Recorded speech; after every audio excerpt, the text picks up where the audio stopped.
xukumaan in waxyaabo badan hadda gabdhaha dhalinta yar ama anagoo dhan aan niyadda ka jeclaan lahayd ay qarnigii 15aad ay jeclaan jirtay waa waxyaabo hadday saas ahayd marka sababtaasaan u dooranay oo kulli boqorad Soomaaliyeed laakiin inkastay ku dhib badneyd oo ay tiri maaragtay wax raga meesha kuma arki karo ruuxeeda oo ilaa ninkeedu iyadoo markii dambe marka maadaama ay wadamadan hadda inta badan doodaha ka taagan ay yihiin waxyaabaha dhaqamada qaarkood oo anaga waagaas qarniyadaas aan dhaxalnay ilaa ay haddana weli aan wax badan iska bedelin ayaa caalamka waxaa lagu magacaabaa waxa la yidhaahdo dhaqamada xunxun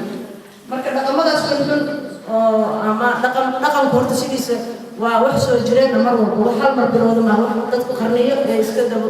wadeen waayo si taas lagu bedelaa wixii ku xumaaday ama wixii ka fiicnaan loo qaato waxay u baahan tahay dadkii dhaqankan iska lahaa iyagu ka doodaan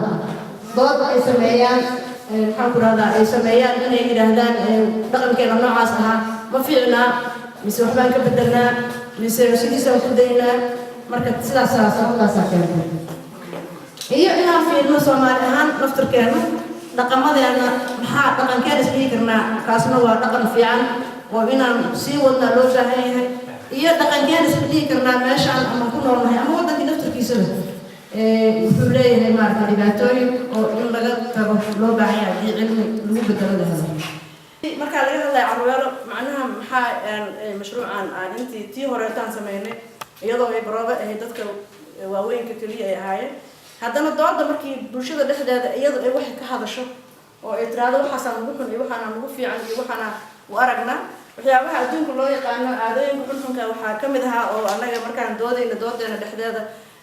lagu soo daray ay ahayd kasoo qaad guurka badan oo kaleeto waa laga wada hadlay dadka qaarkood qofba fikrad buu ka qabaa haddana laakiin meesha lagu noolyahay iyo sidee laga yeelaa dood waxay ahayd ka mid ahayd carweeladii hore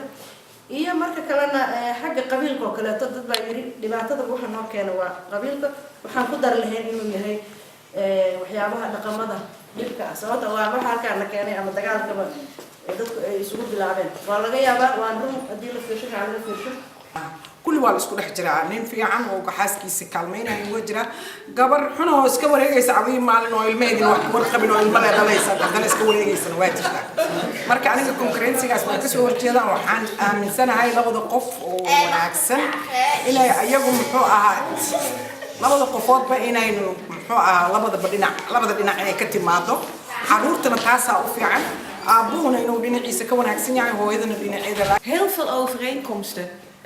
zagen. Met name bijvoorbeeld vluchtelingenjongeren die echt van verschillende plekken komen. En dat ze zeiden van, oh maar ik dacht dat het specifiek iets Somalisch was. En dat was dus helemaal niet zo. Dat ook jongeren in Nederland ook met bepaalde dingen te maken hadden. Dat jongeren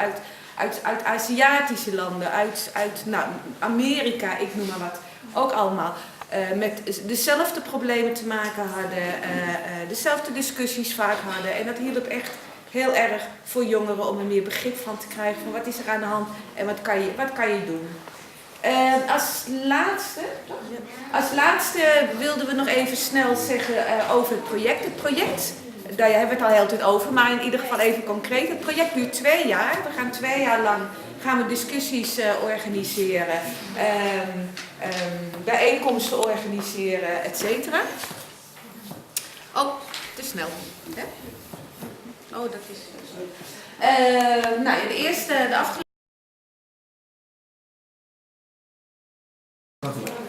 runtii guurka qasabka ah baryaha kanba sidii adduunka u horumaray ayay Soomaalida lafteedu u horumartay ma aha mataqaana wax hadda barsiis waqtigeeda taagan yahay ma aha waxay ku xiran tahay oo kaliya in horumarka muxuu ahaa in gabadha iyo hooyada iyo aabaha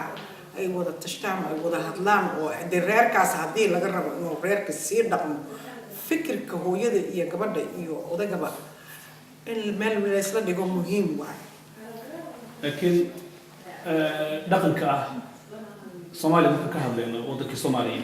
dhaqanka ah inaan la dhageysan hooyada iyo gabadha oo odaga isagoo go'aan ku gaaro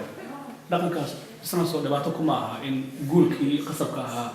ee gabadha madax loo geliyo runtii wax kasta oo la isku qasbo guur kaliya ma aha nolosha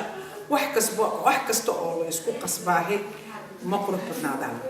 khasabka wax la yiraahdo nooc kasta guur ku aan kara oo la kala ahaan kara dhibaatooyin badan oo qasab ku yimaada jiro guur kaliya ma fiirina laakiin reerku dhaqankiisa iyo waxtarkiisa iyo horumarkiisu wuxuu macno dhalayaa haddii dadku haystaan hooyada aabaha iyo ilmaha ay isdhegaystaan oo dad wax iska maqla ay yihiin haddaysan waxba iska maqlayn sideedaba oo lees ixtiraamin labada dhinacba hooyada iyo aabuhu bini aadamka oo dhanba hooyo aabay ka kooban yihiin horta geerka lagu sheegayo ma ahan wax cadaab ah mar cadaab ma ahan markaan macnaha u jeedo cadaab waa wax weyn laakiin marna wuu noqdaa marna ma gurka lagu sheegay kolba ani maari ahaan waxaa aaminsanahay inuu yahay raxmad farxad wax qurux badan in qofku uu guursado qof kastoo bini aadam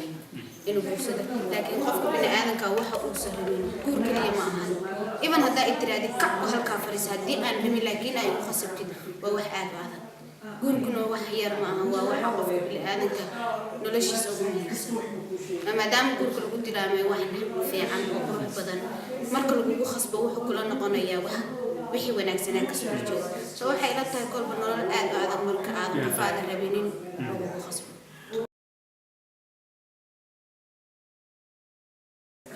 runaantii Soomaaliya kaliya ma aha wadamo badan oo adduunka midaba waxyaalaha xun ka dhacaan dadkuna markay wax u sameeyaan u malaynayaan inay ula jeedaan kas laakiin waxyaalaha qaarkood waxa u geysa aqoon la'aan waxa u geysa in qaarkood doqonnimo way u geysaa laakiin inta ugu badan aqoon la'aan baa u geysa soo waxa looga bedeli karaa kolba ani maari ahaan waxay la tahay iyadoo for Soomaaliya iyadoo calasha wacyigelinta la badiyo bini aadamka wax badan loo sheego xataa ha ugu samaynin inaa ma aragto weji iyo wax kale laakiin ilaahay dartiis adiga hadduu ilaahay ku leeyahay badaa inaa qofka wax fahansiin kartid u sameyn wacyigelin u bixi faafi waqti diintana hadda islaamka aan haysano quruxda badan alxamdulilah ilaahay noo hijiyey nabi maxamed calayhi salaatu wasalaam baa loo soo dhiibay keligiisuna aan waxii ku soo degay haddana adduunka sida laalka